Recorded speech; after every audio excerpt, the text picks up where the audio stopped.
항암침 연구와 노벨상의 길인데 제가 노벨상 받는 게 꿈이에요.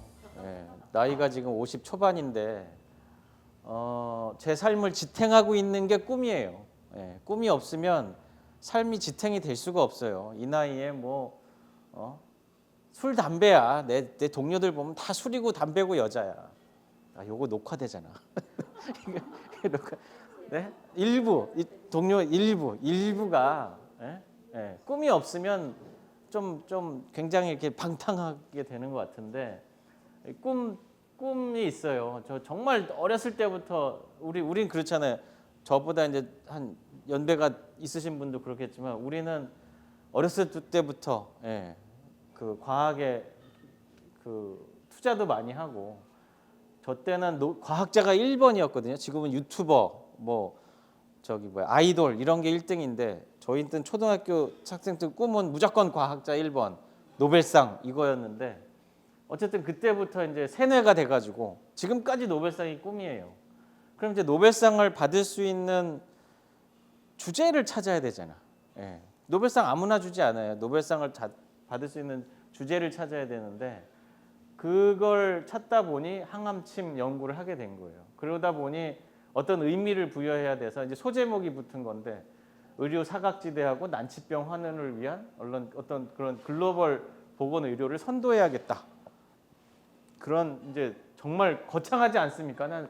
제가 생각해도 너무 거창해요. 그러니까 이제 어떤 사람 그러지, 쟤 미쳤구나. 교수 생활 한 15년 하더니 드디어 이제 맛이 갔구나 이렇게 생각할 텐데 아니 뭐 이 정도 꿈도 없으면서 살아가긴 좀 그렇잖아요.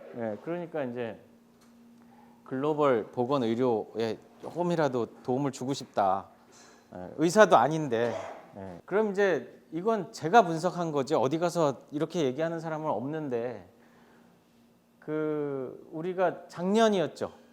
한강 작가가 노벨상을 받았어요. 노벨상을 받았는데 저도 다는 아닌데 읽어봤습니다. 그러면 우리가 노벨 문학상을 받을 준비는 안 돼 있었냐? 저는 그렇지 않다고 봐요. 우리가 구전 문학부터 시작해가지고 현대에 이르기까지 대한민국의 문학은 저는 어마무시하다고 봐요. 저도 책 읽기를 좋아했었기 때문에 많은 소설들을 읽어봤는데 한강 작가분한테는 조금 죄송할 수 있지만 이분보다 글 잘 쓰는 한국의 작가가 참 많다고 저 개인적으로 생각해요. 근데 운과 여러 가지가 잘 맞아서 한강 작가가 받았는데 그게 축적의 역사예요. 축적의 역사예요. 우리 구전 문학부터 시작해서 뭐 금속활자까지 따지면 노벨상 제가 볼 때는 10개도 더 주고 남아. 문학 쪽은. 근데 이제 그게 하필 영어가 아니어서 그리고 홍보가 힘들어서 뭐 여러 가지 이유가 있어서 그랬는데 문학은 저는 진짜 10개를 더 줘도 모자랄 만큼 역사가 깊다 이렇게 보는 거죠. 그래서 어쨌든 우리 노벨상 수상자가 두 분이 계셨는데 2003년에 영국의 캠브리지에 가면 캐빈디시 연구소라고 있어요. 영국에는 굉장히 유명한 학교 두 개가 있잖아요. 옥스퍼드 대학교하고 캠브리지 대학교가 있어요. 근데 제가 이제 2004년부터 캠브리지에서 유학을 했어요. 박사과정 유학을 했는데 그 당시에 이제 2003년경에 요 신성철 카이스트 물리학과 그 교수님 젊었을 때 사진이에요. 그 당시에 캐빈디시 연구소 여기가 물리학 분야에서 노벨상 수상자를 30명 이상 배출한 연구소야. 그러니까 뭐 캐빈디시에서 뭐 현대 물리, 고전 물리, 양자 물리 다 해냈다고 보시면 돼요. 근데 이제 대한민국도 노벨상을 타고 싶은 거죠. 그거 어떻게 해야 되는지 모르잖아. 어떻게 해야 되는지 문학이야 뭐 고전 문학부터 쫙 있어서 할 수 있었겠지만 과학은 우리가 정확하게 과학을 시작했다고 보는 시기는 한국전쟁 후도 아니에요. 박정희 대통령이 홍릉에다가 키스트를 만들었을 때부터라고 해야 돼. 그때부터 진짜 과학을 위해서 그 해외 석학들을 모셔오고 그분들 예우해주고 과학을 할 수 있게끔 만들어주고 그렇게 시작한 거기 때문에 그때가 불과 1970년 초반이에요. 근데 이제 노벨상을 받아야 된다는 어떤 그런 의지를 가지고 여러 가지 활동을 해봤지만 힘들잖아. 잘 모르니까 노벨 물리학상을 많이 배출한 캐빈디시 연구소를 신성철 카이스트 물리학과 교수가 찾아갔어요. 찾아가서 우리도 노벨상을 받을 수 있게 노벨 물리학상을 받을 수 있게 도와달라 이런 거죠. 그러면서 4개 주제를 가져갔어요. 4개 주제를 가져갔어요. 그 중에 하나가 이제 나노전자학, 광전자학, 스핀전자학, 그 다음에 생물물리학 이렇게 4개를 가져갔어요. 그랬더니 이 사람이 캐빈디시 연구원장인데, 소장인데, 말콤 롱에어라는 연구소장인데 이제 신성철 당시 교수한테 그런 거죠. 당신들이 노벨상 수상을 위해서 어떤 연구를 해도 쉽지 않다, 어렵다. 왜냐하면 이미 우리가 너무 잘하는데, 서양 물리학이 탑 오브 더 탑인데 카이스트 아무리 물리학 똑똑한 사람들이 하려고 해도 축적의 시간이 필요한 거예요. 역사가 필요한 거예요. 문학의 역사가 우리가 있었기 때문에 가능했던 것처럼 어떤 물리학의 역사가 필요한 건데 이미 1970년대부터 간신히 시작한 물리학 역사에서 어떻게 노벨상이 쉽게 나올 수 있겠냐. 좀 속상하긴 하죠. 근데 생각해 보면 너무 당연한 거야. 얘네들 진짜 수천 년의 역사를 갖고 있는 그리스 로마 시대부터 거슬러 올라갈 수 있어요. 자연과학, 자연철학이. 그래서 나노전자학 이해 안 돼. 광전자학 이해 안 돼. 스펜전자학 이해 안 돼. 생물물리학? 이거 뭐지? 이거 뭐지? 물어본 거예요. 그래서 이제 서울대학교 물리학과의 소광섭 교수님이 계셨어요. 서울대학교 물리학과의 소광섭 교수님은 어떤 연구를 했냐?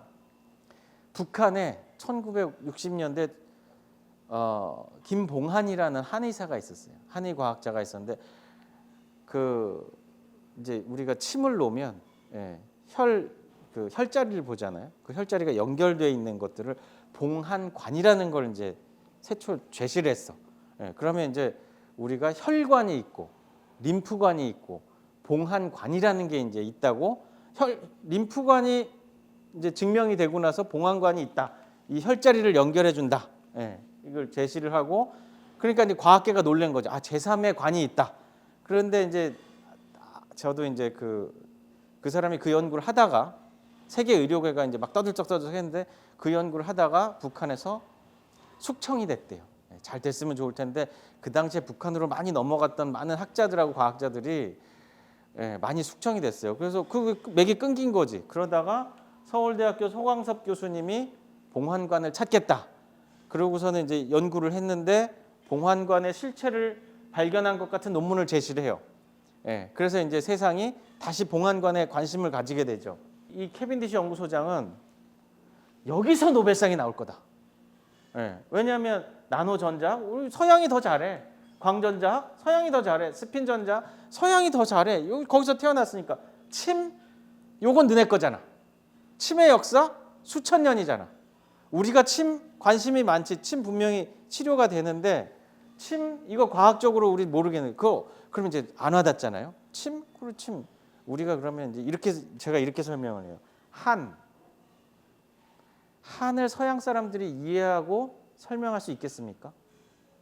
되게 어렵다고. 대한민국이 가지고 있는 한이라는 거 한 단어를 설명하려면 일제 강점기, 6.25, 전란의 역사 다 겪은 진짜 이제 막 백수가 가까이 된 할머니들이 가지고 있는 가슴속에 응어려진 그 한, 그거 한이에요.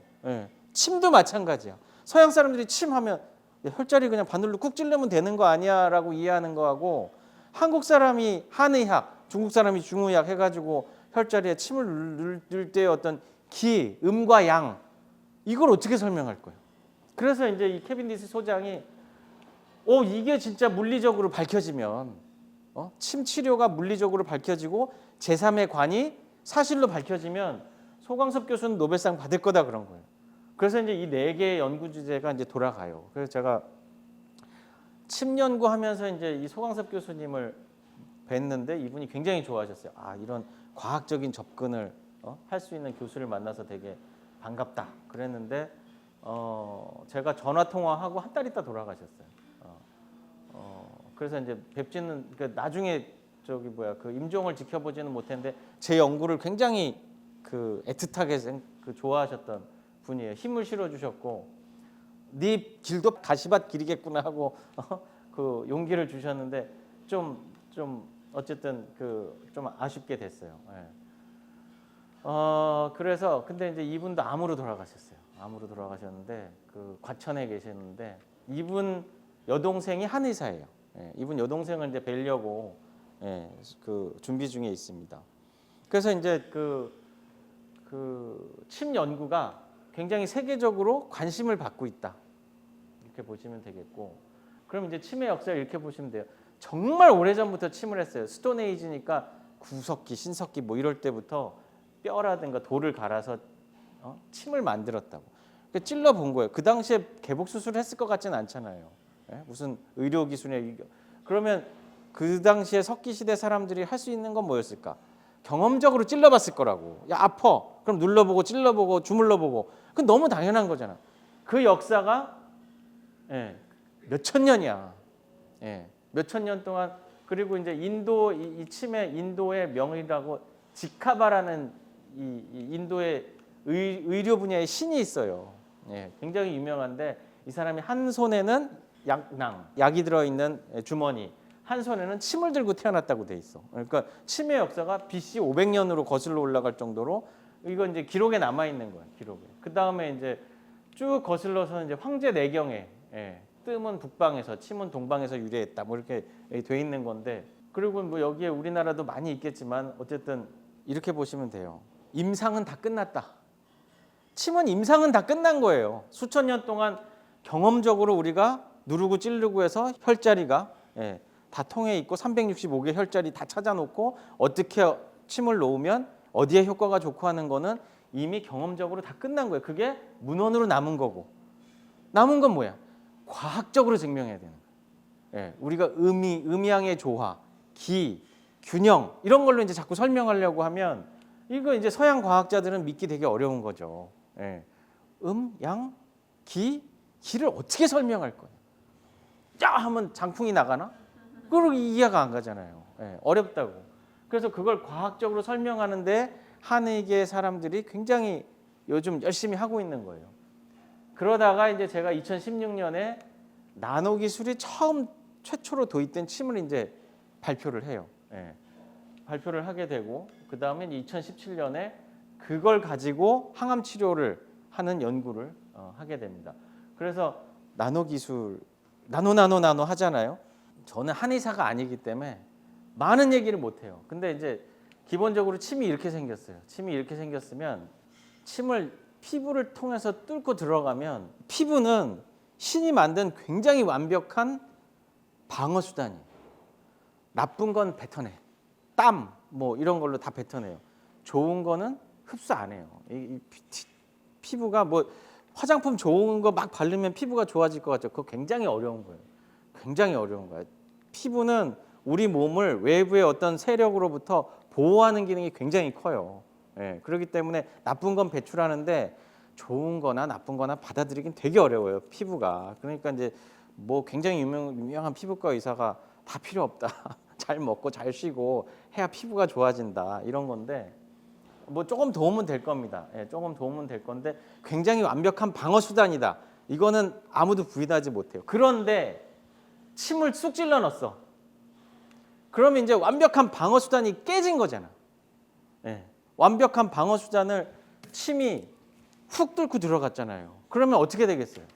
일단 난 아프겠지. 그죠? 그리고 내 몸속에서는 무슨 비상신호를 막 보내겠죠. 비상신호를. 야, 뭔가 쑥 들어왔는데 얘가 나를 죽일 건지 살릴 건지 궁금할 거 아니야. 그건 너무 당연한 거예요. 너무 당연한 거예요. 방어 수단이 방어 체계가 아니 북한이 쳐들어오면 모든 방어 체계가 막 돌아갈 거 아니에요. 똑같은 거야. 그러면 침이 쑥 들어오면 모든 신경계가 와갖고 막 만져볼 거 아니야. 그죠? 막 만져볼 거예요. 야, 이놈이 뭐지? 이게 적군이야? 피하식별할 적군이야? 아군이야? 어떤 놈이야? 이 독이 묻었어? 안 묻었어? 막 만져볼 거라고. 오만 신경이 여기 다 가갖고 붙어서 그럼 어떻게 돼? 얘네가. 자, 그러면 이제 이해가 안 가잖아. 날 왜 이렇게 무시하지? 이렇게 생각하지 마시고 저는 이해를 시켜야 되니까 여기에 개미 한 마리가 지나가도 우리 알아요. 솜털을 막 건드려도 안다고.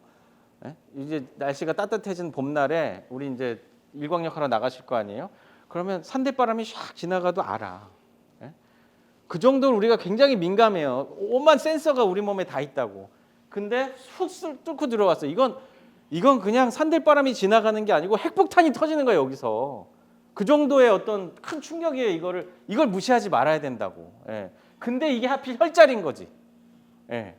신체 오장육부하고 연결되어 있는 혈자리를 얘가 확 건드리는 거예요. 그러면 원전 폭탄급 이게 터지는 거예요, 여기서. 예. 근데 얘가 이제 막 만져보는 거지. 만져봤더니 그럼 이게 뭐예요? 신호를 보내게 돼 있어. 신호 안 보내겠어요? 뇌로 신호를 보내지. 우리가 모든 신호는 척추를 통해서 뇌로 가요. 모두라고는 말할 수 없겠지만 하여간 척추를 통해서 뇌에 간다. 뇌에 신호가 전달돼야 발끝에도 여기 아프면 뇌로 신호가 전달되니까 아픈 걸 느끼는 거잖아요. 그죠? 그러니까 그게 전달이 돼서 뇌에서 어떻게 명령을 내린다고. 가시면 야 뽑아라. 가시 뽑으라 그럴 거 아니에요. 독침이면 뭐 여기 붙든지 어떤 뭐가 나올 거 아니에요. 그죠? 굉장히 기본적이에요. 제가 한의사는 아니지만 그게 다예요. 예, 다야.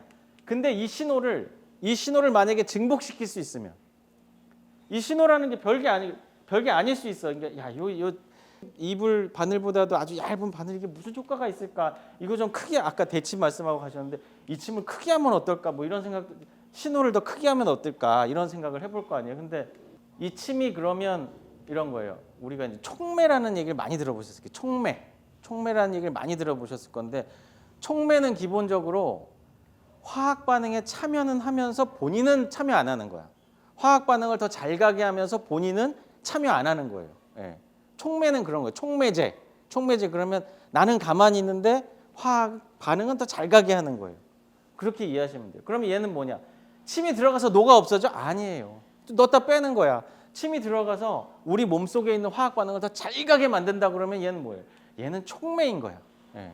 그럼 촉매는 기본적으로 우리가 해야 될 게 있어. 과학자들이 촉매는 활성 반응을 할 수 있는 그 사이트를 넓혀야 돼. 예, 넓혀야 돼요. 그래서 그런 연구를 하면 좋겠다라는 걸 직감적으로 알 수 있어요. 그게 제가 박사과정 2004년에 들어갔을 때 촉매에 관한 연구실에 들어갔거든. 촉매 연구실에서 박사과정을 시작했는데 침도 촉매가 아닐까? 그때 그 생각을 한 거예요. 침도 촉매가 아닐까? 그렇다면 이 침의 촉매로서의 역할을 더 확대할 수 있는 뭔가를 개발하면 좋겠다. 그런 나노 기술 여기 넣었으면 좋겠다 하고 생각만 하고 있었던 거예요. 왜냐하면 내 연구비는 없었거든. 지도 교수 연구비 가지고 연구하는데 제 연구를 할 수는 없잖아요. 그러니까 마음만 갖고 있었다가 2012년에 제가 교수가 되고 나서 내 연구를 해야겠다 하고 시작한 게 이제 침 연구가 되는 거예요. 야, 서두가 이렇게 긴데 제때 끝낼 수 있을까? 재미없으면 말씀하세요. 중단. 알았죠? 재미있으면 그냥 가는 거야. 나 밤새 할 수 있어. 그러니까 재미있으면 계속 가고 재미없으면 그만하시죠. 그럼 이제 그만 가는 겁니다. 그래서 우리가 나노 하는 거예요. 나노 하면 진짜 모르는 사람도 나노라고 알 거예요. 그러면 나노는 굉장히 작아요. 굉장히 작아서 우리가 거시 영역에서 보거나 느끼거나 측정할 수 없는 수준의 굉장히 큰 역할을 해. 그게 과학계를 지배하고 있는 거예요, 현재. 과학계를 지배하고 있는 거고 그래서 나노 기술을 침에 적용하는 거예요. 나노 기술을 침에 적용하면 우리가 과거의 침으로부터 갖지 못했던 어떤 그런 효과를 가질 수 있지 않을까? 예. 과학자는 프로포즈를 해요, 그렇게. 예. 어떤 가설을 세우는 거죠. 그리고 실험을 하는 거야. 예. 그래서 제가 볼 때는 논문을 내요. 이게 논문을 낸 건데 나노 의료기술 최초로 상용화에 성공한 혁신적인 침 연구를 2016년에 이게 뭐 우리가 들어서 아시는지 모르겠지만 네이처 사이언스 뭐 되게 중요한 저널들이 있는데 거기에 그 중에 이제 자배지 중에 하나라고 사이언티픽 리포트라는 게 있어요. 이게 저널 이름이야. 거기에 내가 1번 저자로 돼요. 수일인 있죠? 제 이름이에요. 1번 저자로 있는데 왜냐하면 아이디어도 내 거. 실험 시킨 것도 왜 그랬을까? 노벨상 욕심. 노벨상은 최초에 연구한 사람한테 주기 때문에. 예. 그리고 이제 교신 저자는 이렇게 별표를 해요. 교신 저자한테. 교신 저자는 이 연구에 대한 모든 책임을 다 지는 거예요. 예. 이 학생들은 졸업하고 나갈 수가 있잖아. 그죠? 연구를 했어도 학생들은 졸업하고 나갈 수 있지만 교신 저자는 여기에 주소하고 이메일을 남기고 그거에 대한 피드백을 계속 받아요. 예, 그러면서도 이제 1번 저자인 거는 이제 실험하라고 학생들한테 이제 아이디어도 주고 부추기고 돈도 끌어모으고 뭐 해서 역사에 남을 논문이기 때문에 이제 1번으로 들어가고 그 다음에 이제 쭉 이 많은 학생들이 이제 공헌을 했어요. 이제 그거에 대해서 설명을 드릴게요. 역사적인 사진, 진짜 역사적인 사진이에요. 이게 침 사진. 일반적으로 여러분이 한의원 가면 맞는 침이 이거예요. 이거를 전자현미경으로 찍은 거예요. 눈으로 보면 이렇게 안 보여요. 왜 내 침은 이렇게 안 보이지? 그러면 정신과를 우선 가보셔야 돼요. 알았죠? 이거는 전자현미경으로 찍은 표면 사진이에요. 전자현미경으로 굉장히 매끄럽게 생겼죠. 아무것도 없어요. 이 침 끝도. 근데 우리가 나노 기술을 적용해서 포어를 만든 거예요. 이것도 눈에 보이면 이거 정신과 가야 돼. 원장님 말씀에 의하면 다음 주부터 이 침을 맞으실 건데 여러분이 맞는 침은 이렇게 포어가 생겼어. 이게 나노에서 마이크로 사이즈 포어예요. 요거 보시면 요걸 확대하면 이렇게 생겼어. 분화구처럼 생겼죠. 들어가면 들어갈수록 더 작아지는 포어가 만들어져요. 요 포어가 만들어져요. 요거는 이제 전기화학적인 나노 기술을 이용해서 포어가 만들어지는 건데 요게 침이 이렇게 생겼으면 굉장히 균일하게 우리는 이제 호모지니어스 굉장히 균일하게 모든 면에 이렇게 포어가 만들어져 있어요. 그럼 이 얘기는 무슨 얘기냐? 우리가 각설탕을 예를 들면 각설탕 하나의 표면적은 1 곱하기 1 곱하기 1 그런 부피다. 표면적은 그 각설탕 6면의 면이야. 각설탕 하나가. 근데 각설탕만큼의 나노 입자를 만들면 그거의 표면적은 축구장 몇 개 넓이만큼 나올 수 있어요. 그걸 파우더로 나노 입자 파우더로 바꾸면 똑같은 부피여도 그 표면적이 축구장 몇 개 넓이만큼의 표면적이 될 수 있어요. 그게 나노의 효과야. 1 곱하기 1 곱하기 1 곱하기 정육면체짜리 각설탕 정도의 어떤 정육면체면 그 표면적은 딱 정해져 있는데 그거랑 같은 부피의 나노 입자다. 나노 입자가 그만큼의 부피가 있다 그러면 그 표면적은 축구장 넓이만큼이 될 수 있어요. 어마어마한 넓이인 거지. 이해하셨죠? 이해 못하겠으면 손 흔들면 돼. 내가 더 열심히 더 쉽게 설명해 드릴 수 있어요. 근데 그래도 안 된다 그러면 내 개인 지도까지 해드릴 수 있어요. 술 한 잔 사주셔야 돼요. 자, 그러면 이제 이해하셨죠? 일반 침은 아무것도 없어. 그냥 플랫해. 깨끗해. 그러니까 들어가도 들어간지 몰라. 빠져도 빠진지 모르고. 근데 얘도 들어가도 들어가는지 참 모르고 빠져도 빠진지 잘 모르겠지만 어쨌든 이렇게 포어가 많이 생겨서 눈으로 보는 건데 실제로 눈으로 구분할 수 없어요. 그러면 이제 우리가 저항을 측정해. 침의 저항을 측정해. 침이 금속이니까 저항을 측정하면 이건 저항이 굉장히 높다는 거예요. 일반 침 저항이 굉장히 높다는 거고 표면적이 넓기 때문에 저항이 굉장히 줄어든 거예요. 그만큼 전류가 많이 흘러간다 이런 얘기예요. 그러니까 내가 이 침을 탁 넣으면 내가 이렇게 얘기하면 과학적이냐 아니냐 할 수 있지만 내 몸에 있는 전자가 절로 다 흘러 들어갈 수 있게끔 저항이 굉장히 낮아진다 이렇게 보시면 되고 우리가 표면적을 쟀어요. 표면적을 쟀는데 표면적이 굉장히 높게 나왔어요. 이게 굉장히 높게 나온 건데 어떻게 표면적을 잴 방법이 없어서 물감에다 이렇게 담궈요. 물감에다 담그면 물감을 쫙 흡수해. 쫙 흡수해서 그걸 다시 깨끗한 물에다 이렇게 털면 물감이 얼마나 흡수됐느냐 가지고 표면적을 잰 거예요. 그래서 표면적이 굉장히 넓은데 몇 배나 넓어졌냐? 20배에서 30배까지 넓어진 거예요. 표면적이 20배에서 30배까지 넓어진 걸 내가 확인을 한 거죠. 이제 침을 만들었잖아. 이제 중요한 건 그거예요. 가설을 세웠어요. 처음에 나노 기술을 이용해서 포어를 만들어야겠다. 얘는 촉매니까 촉매의 첫 번째는 활성 사이트를 많이 늘리기 위해서 표면적을 넓혀야 되는데 나노 기술을 알고 있으니까 나노 기술을 이용해서 표면적을 30배, 40배 넓혀놓은 거예요. 30배, 40배 넓혀놓고 물성 측정을 했더니 저항도 줄어들고 표면적도 실제로 넓어진 거예요. 그럼 이제 이 침을 만들었으니 이제 어떻게 해야 돼? 대구 한의대 찾아가. 대구 한의대 찾아가서 내가 이렇게 침을 만들었는데 실험을 해보자. 대구 한의대가 실험 잘해요. 침 실험을 잘해요. 그래서 대구 한의대를 찾아가지고 실험을 하게 됩니다. 그러면 뭘 가지고 실험을 하냐? 저는 진짜 우리 쥐한테 감사해야 돼요.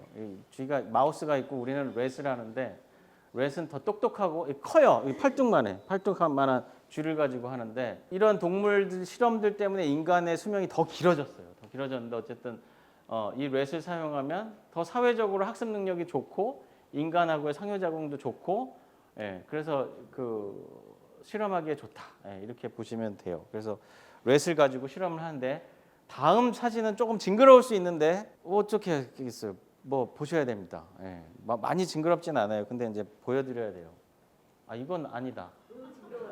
지금 쥐에 신문열이라고 있어요. 여기 있는데 쥐에도 있어요. 신문열을 자극하는 걸로. 신문열을 자극하는 걸로 대관이다가 굉장히 유명해요. 이 신문열은 마음의 문이라고 그래서 굉장히 좋은 혈자리예요. 그래서 이제 쥐도 몸통도 조그만데 침을 아무데나 막 많이 놓을 수는 없잖아. 그러니까 이제 굉장히 이제 대관에 대해서 집중적으로 연구하는 신문열에다가 놓는 걸로 하고 요거 이제 이 사진입니다. 신경 활동 검사라는 걸 해요. 신경 활동 검사라는 게 어떻게 하는 거냐? 쥐에다가 이 침을 놔요. 쥐에다가 침을 놓고 자극을 주면 이게 척추야. 척추에다가 상대 전극을 하나 꽂아요. 상대 전극이 항상 있어야지 이게 전류가 흘러. 그죠? 그러니까 척추를 열어 가지고 상대 전극을 하나 꽂고 여기도 물려 있어요. 침이 물려 있어. 그다음에 이제 여기서 이제 자극을 주면 스파이널 코드에서 척추에서 신호가 잡혀요. 아까 말씀드렸죠? 우리가 무슨 자극이나 신호가 오면 척추를 통해서 뇌로 간다고. 그래서 이제 척추에서 신호를 잡아요. 그러니까 여기는 그냥 일반적인 자극이고 아까 그 혈자리는 아닌 것 같고 이게 척추에다가 꽂은 이 상대 전극이에요. 그랬을 때 이게 첫 번째 허들이었어요. 일반 침의 신호가 이거야. 일반 침의 신호가 요거밖에 안 돼. 근데 우리 나노포어 침은 신호가 5배 이상 나온 거예요. 5배 이상. 요거는 에러 베리에이션까지 포함해서 5배 이상의 신호가 나온 거예요. 여기에 이제 대구 한의대 교수들이 놀란 거예요. 아, 이럴 수가. 말로만 듣던 나노 효과가 실제로 이제 잡힌 거지, 신호로. 그렇다면 다음 실험으로 넘어가자. 여기서 안 나오면 안 할라 그랬거든. 나도 안 할라 그랬는데 한의대 교수들이 놀란 거예요. 똑같은 사이즈의 침인데, 똑같은 사이즈의 침인데 얘만 신호가 이렇게 육안으로 봐선 구분이 안 돼요. 구분이 안 되는 똑같은 사이즈의 침인데 얘가 신호가 이렇게 커진 거야. 그럼 당연히 놀랄 수밖에 없는 거예요. 그래서 이제 그 다음 실험에 넘어갑니다. 대구한의대가 중독 치료를 잘해요. 대구한의대 특화돼 있어 중독 치료에. 그래서 이제 우리가 알코올 중독 치료를 해요. 알코올 중독 쥐를 만들어 쥐한테 자꾸 술을 먹여가지고 그러면 이제 술 취한 쥐는 술 취한 사람처럼 이렇게 떨려요. 이렇게 떨려. 그게 트레모 평가예요. 그래서 어떤 중독된 쥐나 사람을 침으로 치료하거든요. 침으로 치료하면 이게 보시면 이게 알코올이라고 써있죠. 알코올 중독된 침에 트레모 액티비티가 이렇게 높게 나와요. 치료하기 전에. 근데 일반 침을 적용하면 요만큼 치료가 되는 거예요. 일반 침을 적용하면. 근데 포러스 침을 치료했더니 더 많이 좋아진 거죠. 굉장히 많이 좋아진 거죠. 이만큼 좋아졌으니까. 신약 개발해서 이 정도면 진짜 대단한 거예요. 진짜 대단. 그래서 이제 이거 획기적이다라는 거를 이 알코올 중독된 쥐의 떨림 현상을 가지고 봤어요. 그래서 이제 투고를 했지. 그 저널에다 투고를 했어요. 야, 우리가 이런 나노 그 기술을 이용한 침을 만들어서 트레모 액티비티를 봐서 이렇게 놀라운 걸 봤다 그랬더니 그 논문을 내면 심사하는 사람들이 있어요. 심사하는 사람이 그래? 그래? 그러면 이걸 더 해봐. 네가 얘기했잖아. 이 침의 표면적이 이 대침만 하다고 얘기했잖아. 그럼 실제 대침하고 비교해봐. 그래서 이제 대침을 이거 진짜 실제로 사람한테 쓰는 대침이에요. 대못같이 생겼어. 표면적은 이거에 20배가 딱 되는 대못을 사서 보통 이거 진짜 써요. 그 다음에 이제 쥐가 그러니까 나는 쥐한테 진짜 고마워. 쥐한테 근데 이제 이거는 우리는 알코올이 아니고 더 중독성이 센 거 해보라고 리뷰어가 얘기한 거예요. 그래서 코카인을 썼어. 코카인. 진짜 중독성이 센 마약을 쥐한테 실험한 거예요. 그래서 그 일반 침은 치료 효과가 없는 거야. 일반 침은 이렇게 치료 효과가 없는 거고 대침하고 우리 나노 기술이 들어간 침하고는 치료 효과가 똑같이 나온 거예요. 그래서 이제 그거를 자발적 이동 활동 이렇게 그러니까 마약에 취하면 막 돌아 막 미친 듯이 막 움직여요. 이렇게 쥐가 활동 그래서 막 이렇게 움직이는 거고 이제 치료가 어느 정도 되면 얘가 이제 정신을 차려서 이제 천천히 움직이는 그거예요. 그래서 두 개가 치료 효과가 같다, 비슷하다. 이걸 이제 보여준 거지. 그 다음에 이제 우리가 한 게 그러면 이제 실제로 표면적이 넓어지니까 더 아플 거냐? 대치면 엄청 아플 거 아니에요. 그래서 이제 이거를 통증 감각에 대한 민감도를 이제 쥐를 가지고 실험을 하는데 일반 침을 찔러내면 얘가 이제 이렇게 비명을 질러. 쥐도 아프니까 비명을 지를 거 아니에요. 그러면 이제 이 까만 게 비명 지를 때마다 이제 레코드 되는 점이라고 보시면 돼요. 일반 침은 별로 안 아파. 그리고 우리가 만든 표면적이 20배인 침은 조금 더 아파. 그렇지만 거의 유사해요. 거의 유사해. 표면적이 20배나 30배나 넓지만 통증은 비슷하다는 얘기야. 그런데 대침은 어때? 나 죽겠다는 거야 지금. 대침을 찔러놨더니 이제 그 통증이 굉장히 세다는 거죠. 그러니까 대침을 쓰면 좋은데 아프잖아요. 야, 저 침 맞으면 죽을 수도 있잖아. 그죠? 근데 우리가 개발한 이 표면적이 넓은 침을 사용하면 일반 침과 통증은 같으면서 효과는 굉장히 있는 침을 개발하게 된 거예요. 그래서 여기까지 하고 2016년에 논문이 나갔어요. 나가고 나서 내가 이제 이 성공적인 모델이 나갔으니까 의료 분야에서 나노 기술이 직접적으로 적용되는 게 굉장히 어려워요. 예를 들면 이제 우리가 이게 암 환우들 보면 의사보다 더 많이 알아. 그러면 이제 항암 표적 나노 입자 뭐 이런 것들도 들어보셨을 거예요. 그러면 그 나노 입자에다가 암 세포를 찾아갈 수 있는 뭐 표적지를 만들어 가지고 이게 혈관에 주사를 해서 이렇게 암 표적 찾아가서 치료하고 뭐 하는 게 굉장히 힘든 기술이에요. 굉장히 힘들어. 왜냐하면 한번 혈관에다 주사하고 나면 빼내기도 되게 어렵고, 그러니까 그게 이렇게 상용화되기 되게 어려운데 이런 나노 기술이 적용될 수 있는 사례가 의료 분야에서는 굉장히 많은 검증을 거쳐야 돼. 굉장히 많은 검증을 거쳐야 돼서 어려운데 내가 모아서 얘기했죠. 일단 되는 거 봤으니 좋다. 그럼 우리가 암에 한번 도전을 해보자. 이 침의 효과가 이렇게 좋은데 암 치료를 할 수 있지 않겠냐.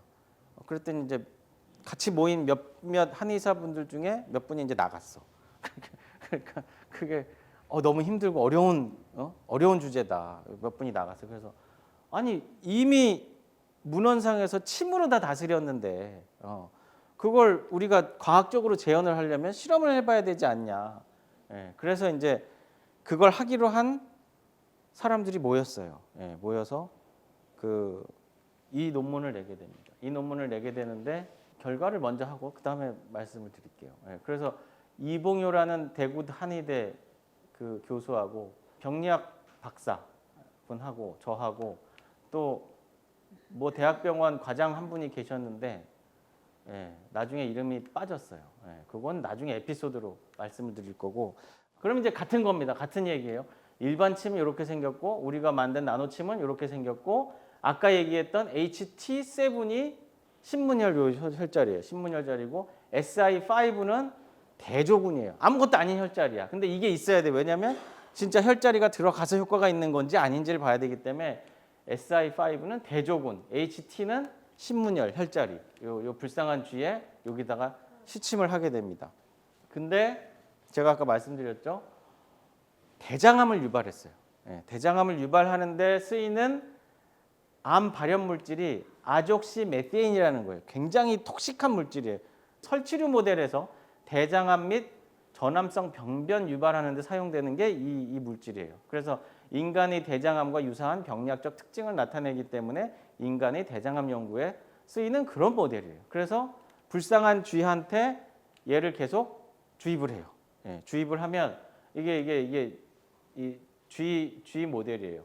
쥐의 숫자 3마리에서부터 6마리까지 쭈르륵 있고 그룹 1번 I1 아무것도 아닌 거, I2 또 아무것도 아닌 거, 아무것도 아니지만 여기 뭐야 그 발암 물질을 집어넣지 않은 거, 4에서 5주 동안 집어넣은 거, 그 다음에 아큐펑처 치료를 안 한 거, 그 다음에 I3는 발암 물질 집어넣고 아큐펑처 치료를 6에서 9주 동안 한 거, 근데 일반 침을 이용하고 그 신문혈 혈자리를 한 거, I4는 4마리를 했는데 발암 물질을 4에서 5주 집어넣고 그 다음 6에서 9주를 암 치료 일반 침으로 했고 이거는 이제 대조군 혈자리가 아닌 거. 예. 그다음에 I5가 빨간색으로 했죠. I5가 4마리. 그다음에 이제 그 발암 물질 4에서 5주 동안 집어넣으면 이제 초기 암이 막 생길 때쯤에 6에서 6주째부터 9주째까지 침 치료를 우리 나노침으로 하고 그 혈자리, 그다음에 혈자리가 아닌 거. 요게 초기암의 그 실험 세트예요. 초기암 실험 세트고 말기암은 어떻게 했냐면 6마리씩인데 M7은 아무것도 안 한 거. M8번은 4에서 5주 동안 발암 물질을 집어넣고 아무것도 안 한 거. 그다음에 M9은 6마리인데 4에서 5주 동안 발암 물질을 집어넣고 기다리면 얘가 암이 자꾸 커져요. 암이 자꾸 커지고 45주 차에서부터 암치료를 시작한 거예요. 그러니까 말기암이야. 말기암까지 기다리는 거예요. 말기암부터 45, 46, 47, 48주 암치료 시작했는데 얘는 일반 침. 그다음에 M10이 동그라미에 넣었죠. M10이 6마리인데 그 발암물질 4에서 5주 집어넣고 기다렸다가 암이 계속 커져가지고 말기암이 됐을 때 45주 차부터 48주차까지 우리 나노포러스 침을 이용해서 그 신문 혈자리에 이 치료를 한 거예요. 그래서 이거에 대한 결과를 생리학 박사님이 보시고 전화가 왔어요. 내가 이 결과를 보고 뒤로 자빠져서 쓰러질 뻔했다. 그러니까 이 박사님은 항암제 가지고 이 실험을 하시는 분이에요. 항암제 가지고. 항암제는 굉장히 힘든 치료 방법이죠. 어쨌든 약을 가지고 하는 건데 약을 안 쓰고 침만 썼다는 거야. 그러니까 내가 이 연구를 같이 하자고 했을 때 이분은 아이 설마 이게 되겠냐. 그렇지만 흥미롭다. 항암제가 너무 힘드니까. 그러니까 만약에 항암제를 쓰지 않고 침만으로 어떤 효과가 나온다 그러면 그것 자체로도 되게 흥미로울 것 같지만 설마 하고서 시작을 했는데 전화가 왔어요. 내가 오늘 기절하는 줄 알았다. 그리고 전화가 왔어요. 그래서 무슨 일이세요? 그 놀라운 결과를 이제 보여드리겠습니다. 아까 말씀드렸던 건데 딴 거 다 필요 없고 I5가 4에서 5주 동안 발암 물질을 주입을 했죠. 그래서 이제 발암 물질이 들어가면 이제 세포가 변하기 시작해. 세포가 변하기 시작해요. 암 이렇게 정상적으로 예쁘게 생긴 세포가 이렇게 변하기 시작하는 암세포처럼 이렇게 변하기 시작하는 거예요. 그리고 나서 6주째부터 이제 침 치료를 했죠. 그리고 나서는 이 정상 세포의 숫자를 이상한 세포 ACF라고 그러거든요. ACF 아베란트 크립트 포시라고 하는 건데 이 작은 군집들 대장암 초기 전암성 병변이라고 우리가 해요. 그래서 얘 숫자를 카운트하는 거야. 이 침 치료한 다음에 확 줄었죠. 여기서 이제 놀란 거야. 초기암 이게 암을 예방할 수 있겠구나. 초기암을 침만 가지고도 치료할 수 있겠구나 하는 거를 쥐 가지고 이제 본 거죠. 깜짝 놀란 거예요. 그러니까 이제 야 말기암은 어떻게 되는지 궁금하겠다. 그래서 이제 그 말기암은 우리가 베타카테닌이라는 걸 봐요. 그러니까 여기 이제 한글로 잘 써놨어요.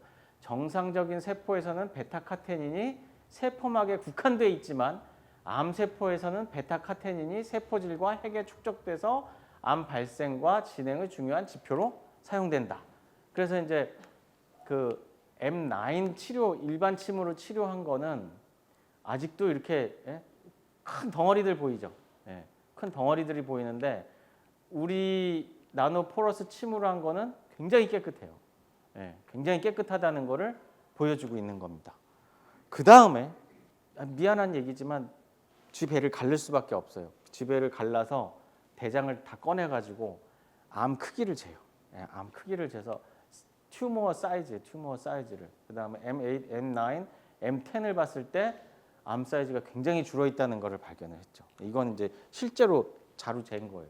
그래서 이제 이 놀라운 이 치료 효과를 보고 우리가 이제 논문을 투고를 하게 됐죠. 그래서 이제 다시 이 표지로 돌아왔습니다. 논문을 내면 저널 이름이 있고 그 다음에 이제 콜로렉탈 캔서 이게 대장암이에요. 대장암을 Surface Modified Nanoporous Acupuncture Needle로 치료를 하는 효과의 증대를 봤다는 제목인 거고 언제 냈냐? 2017년 3월 24일 날 받았어요. 저널에 우리가 투고를 한 거고 2017년 8월 달에 억셉트 된 거예요. 이게 굉장히 중요해요. 노벨상은 이게 누가 먼저 냈느냐 때문에 날짜를 기록하는 거예요. 누가 먼저 냈느냐 때문에. 그래서 세계 최초로 제가 알기로는 세계 최초예요. 실제로 대장암을 침만 가지고 치료한 최초의 사례인데 여기 제 이름이 이제 마지막에 있어요. 마지막에 있는데 이 실험을 하면서 안타까운 스토리가 이제 두 가지가 있는데 하나는 저자 중에 한 명이 이 실험에 참여를 했어요. 참여를 했는데 갑자기 울면서 찾아왔어. 울면서 찾아와 가지고 엄마가 위암 말기다. 병원에서 6개월밖에 못 산다고 한다. 근데 내가 침 치료해서 암이 줄어드는 걸 봤으니 이 침을 상용화하기 전에 우리 엄마한테 쓰면 좋겠다. 예. 근데 이제 그 뭐 병원인데 뭐 병원에서는 침 치료를 받으면 우리는 항암을 안 한다. 뭐 이런 얘기가 오고 간 거예요. 그러니까 이제 그것도 일면 이해는 가요. 예, 이해는 가지만 예, 어머니를 사랑하는 이 연구원 입장에서는 예, 우리를 찾아와 가지고 했으면 좋겠는데 우리 입장은 그런 거예요. 우리 한의사분 입장은 이미 6개월 시한부 판정을 받았고 저쪽에서 항암을 중단하고 우리가 다 이걸 하게 되면 의료 분쟁의 소재도 생기고 예, 여러 가지 책임 소재 등등등이 생기니까 저쪽에서도 하고 우리도 하면 하지만 저쪽이 끊고 우리가 다 하기는 굉장히 부담스럽다. 그리고 아직 개발 단계에 있잖아. 예, 개발 단계에 있잖아요. 그래서 이제 결국 못했어요. 못하고 6개월 후에 어머님이 돌아가셨어. 그리고 그 연구원은 이 암 관련 연구를 포기하고 전 바꿨어요. 주제를 바꿨어. 그래서 내가 왜 굉장히 오래 설득해서 이걸 계속 하자 그랬는데 어머니가 암으로 돌아가셨기 때문에 내가 암 관련된 연구를 하면 위험하다. 위험에 노출될 거 아니에요. 그렇죠? 발암물질 계속 다루니까. 그래서 결국은 이제 설득에 실패를 했고 당시에 대학병원 과장이 여기 있었어요. 병약 과장이 있었는데 계속 데이터를 같이 분석했어. 그래서 그 대학병원 과장도 굉장히 놀라서 이 자료를 공개를 했어요. 대학병원 그 의료팀하고 공개를 했는데 원래 이 논문에 교신 저자로 같이 들어갔어야 되는데 그 병원에서 그런 거야. 논문에서 이름을 빼든지 병원에서 나가든지 둘 중에 하나를 해라. 그러니까 이제 대학병원 과장이 되려면 얼마나 힘들겠어요. 그러니까 이제 우리는 한 달 넘게 설득을 했지만 결국은 이름을 뺄 수밖에 없었어. 네. 그래서 이제 굉장히 아쉬웠죠. 그게 대한민국이 이 양의와 한의로 이렇게 분리돼 있다는 것과 그거에 대한 어떤 그 뭐랄까 뭐 안 좋은 어떤 그런 이 싸움들이 환자한테는 별로 도움이 안 된다고 난 봐요. 환자는 환자 입장에서 보면 양이든 한이든 환자가 치료되는 방향이라면 두 개를 융합해서 할 수도 있는 거고 둘 중에 하나를 골라서 할 수도 있는 거잖아. 근데 그런 어떤 다툼에 있어서 이제 포기하게 되니까 그게 굉장히 가슴이 아팠고 이 연구를 할 때 선행 연구 데이터를 좀 가지고 연구재단을 찾아갔어요. 연구비를 달라고. 그랬는데 관심 있어 보이는 사람이 과제를 올렸는데 잘렸어. 왜 잘리냐? 굉장히 중요한 건데. 그런데 이제 위에서 이 과제를 심사하는 분들이 침을 싫어한대. 그럼 내가 그거랑 무슨 상관이냐? 우리는 과학적으로 접근하는 건데. 그래서 이 연구를 정말 십시일반 여기 참여한 교수님하고 연구원분들이 자발적으로 자기 연구비에서 내갖고 이 연구를 수행한 거예요. 그래서 오래 걸렸어. 근데 진짜 가슴 아픈 게 만약에 연구재단에서 이 과제를 좀 빨리 억셉트 해줘서 연구비를 주고 이 과제를 빨리 시작해서 상용화에 빨리 갔으면 어떻게든 한 명이라도 더 살릴 수 있는 아니면 뭐 조금이라도 도움이 될 수 있는 기술이 됐을 건데 그거에 대해서 이제 지원금도 못 받고 사람들이 이제 이 데이터가 있음에도 불구하고 이 다툼이 있고 그러니까 이제 적재적소에 사용을 못했던 거죠. 그래서 이제 이 논문을 발표하고 나서 언론에 이렇게 이름이 실리고 사이언티픽 리포트라는 이 저널 홈페이지에서 그해 4등을 했어요. 가장 많이 내려본 그 이 저널에 암 관련 논문이 1년에 한 2,000편 정도 실린대요. 그 중에 4등을 한 거예요. 그래서 사이언티픽 리포트라는 저널에서 굉장히 다운로드를 많이 받아서 본 저널이라고 이 인증서를 하나 준 거예요. 인증서를 하나 받은 겁니다. 그래서 우리가 해야 되는 연구는 거기 있어요. 대장암에 걸린 쥐의 암이 회복되는 걸 봤잖아. 그거에 대한 기작을 연구해야 되는데 연구비가 없어요.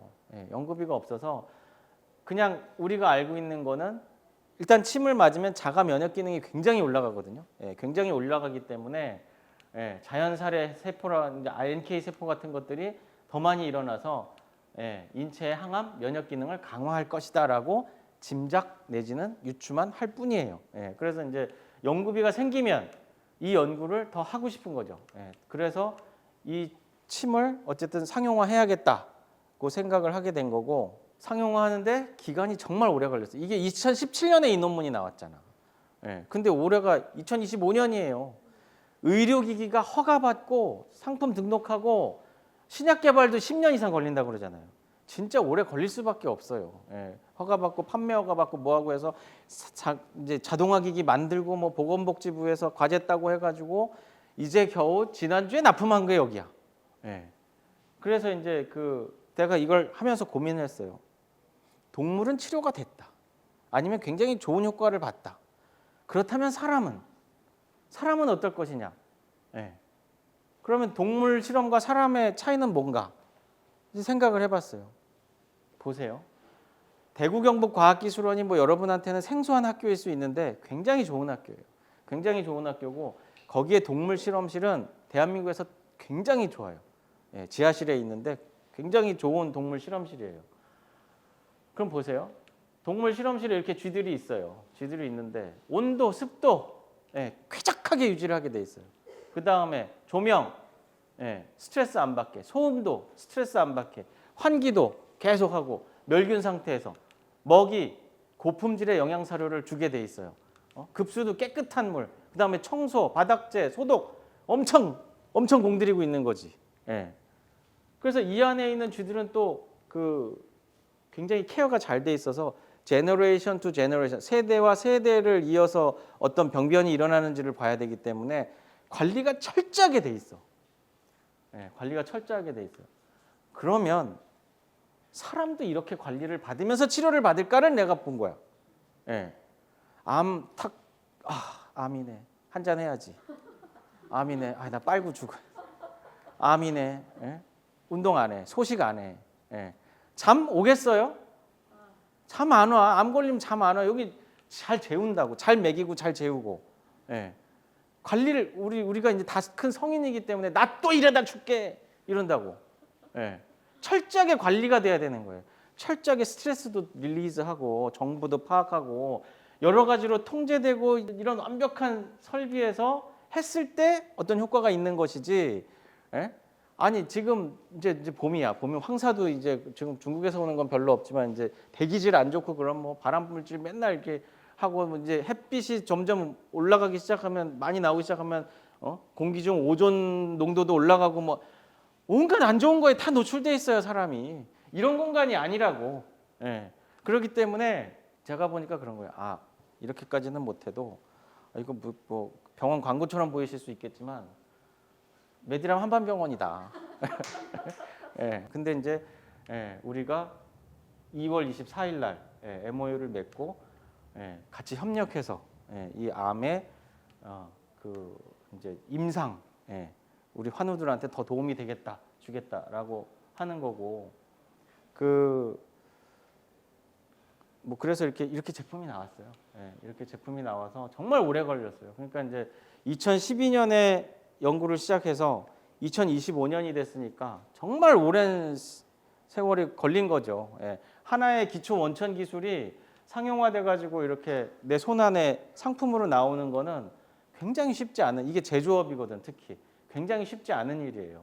굉장히 쉽지 않은 일. 이게 S&P 침이 뭐냐면 스마트가 들어가야 될 것 같아서 스마트 나노 포러스 침이고, 시간이 조금 더 걸린 거는 공장을 세우고 싶었는데 공장을 세우려면 한 10억 있어야 된대. 그래서 이제 그건 안 되겠고 OEM을 줘야겠다. 그래서 대한민국에서 침을 가장 잘 만드는 회사가 동방 메디칼이라고 있어요. 그쪽에 OEM을 주문자 생산을 준 거지. 예, 이 사람한테는 못 사요. 이 사람들이 만드는 건 도와줘도 판매 독점권은 제가 갖고 있습니다. 예, 제가 갖고 있어요. 예, 그래서 이제 제조 판매자는 나이스 사이언스. 이름 멋지죠? 예, 나이스 사이언스. 그 다음에 제조업자는 동방 메디칼. 예, 이쪽에선 못 산다. 예, 여기서만 산다. 예, 이렇게 보시면 되고.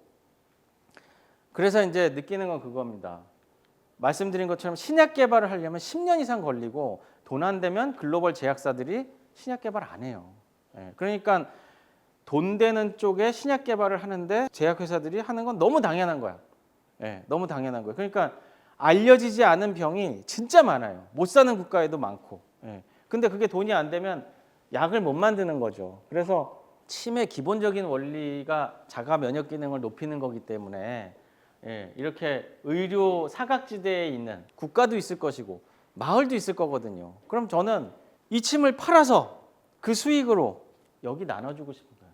여기 한의사분들하고 의료 서비스 가가지고 이런 분들한테 이제 침을 놔주면 왜 신약이 없으니까 그냥 죽어야 돼. 신약이 없으면. 근데 면역 기능이 활성화돼 있고 젊고 뭐 이게 좀 건강 상태가 좋으면 이겨낼 수 있단 말이에요. 이겨낼 수 있기 때문에 아 이렇게 봉사를 하는 쪽으로 가닥을 잡은 거예요. 그래서 여러분이 야 침이 비싼데 그런 게 아니라 이 침을 비싸게 맞고 치료를 받으면서 일부는 또 저렇게 가겠구나 예, 하고 생각하시면 마음이 뿌듯하실 거다 예, 이렇게 생각이 들고 이 침을 개발하면서 그러니까 이게 제품을 개발하는데 굉장히 힘들어요. 굉장히 힘들어서 그만둘라 그랬어. 예, 너무 힘들어가지고 예, 그만둘라 그랬는데 지금처럼 이제 암 환우들 대상으로 해서 세미나를 했는데 아 표정이 다 어두운 거예요. 표정도 다 어둡고 희망이 없고 막 그런 거예요. 근데 이제 제가 이제 열과 성을 다해서 강의했더니 막 웃으시면서 박수 치고 나오는 거예요. 그래서 아 이게 뭐 노벨상 타는 것도 되게 중요한데 과학자로서의 어떤 사명이랄까? 예, 요즘은 과학을 안 하려고 그러는데 공대도 안 가려고 그러고 근데 이제 나는 왜 과학자가 됐나? 예, 나는 왜 이 연구를 시작했나를 돌이켜 보면 포기하면 안 되겠다는 이제 생각이 든 거죠. 그래서 다시 일어나서 이 침을 상용화하게 된 겁니다. 그리고 최근에 이제 이 침을 사용하신 분께서 효과가 좋다고 하시니까 더더욱 힘이 났고 그래서 이제 이 침이 잘 되면 가격이 점점 내려가겠죠. 공장을 세우고 자동화 기계를 더 늘리고 뭐 그러면 침의 가격은 더 내려갈 겁니다. 그리고 이제 정말 많은 나노 기술이 있거든요. 정말 많은 나노 기술이 있어서 새로운 어떤 나노 기술을 이 침에 적용을 할 거예요. 적용을 하면 더 효과가 좋아질 수 있다고 생각을 합니다. 그래서 이제 이런 연구를 하는 데 있어서 우리 연구실에 학생들이 있어요. 지금은 이렇게 웃지만 내가 웃으라고 그래서 웃는 거지. 다 뒤에서는 내 욕하고 우는 거야. 왜냐하면 교수가 노벨상에 도전하자 그러면 얘네들은 노벨상 그렇잖아요. 근데 이걸 아셔야 돼요. 제가 캠브리지에서 유학할 때 옆방에 있는 교수가 노벨상을 받았어. 그러니까 이제 우리 지도 교수가 아침에 방문을 빵 차고 들어오면서 야 우리도 받자. 그럼 진짜 받을 것 같아. 그렇잖아요. 옆방 교수가 받았고 거기서 한 30명 나왔으니까. 근데 대한민국에서 노벨상 수상자가 없으니까 교수가 야 빵 차고 들어와서 노벨상 받기 열심히 하자. 그럼 아 교수님 술이 들 깨셨구나. 이렇게 되는 거예요. 그래서 제가 지금 하고 있는 많은 연구는 사실 우리 학생들이나 연구원들의 도움이 없었으면 안 됐죠. 안 됐는데 굉장히 힘든 연구를 할 수밖에 없고 그렇게 해야 글로벌 어떤 리더십을 가져갈 수가 있거든요. 그러니까 반도체 안 하려고 그러잖아요. 설계 안 하려고 그러고 다 안 하려고 그러잖아요. 어려워서 그래, 힘들어서 그래요. 그래서 뭐 침 팔면 뭐 하겠어요. 얘네들 밥도 사주고 돈도 용돈도 좀 주고 그런 식으로 이제 하는 데 있는 것이지 그걸 저도 이제 유한한 인생을 살 건데 그거 조금 챙겨서 뭔 의미가 있겠어요. 그래서 그 삶의 가치를 어디에 둘 것이냐 다시 한번 생각해 보게 만든 연구였습니다. 그래서 장시간 제 얘기를 들어주셔서 감사합니다.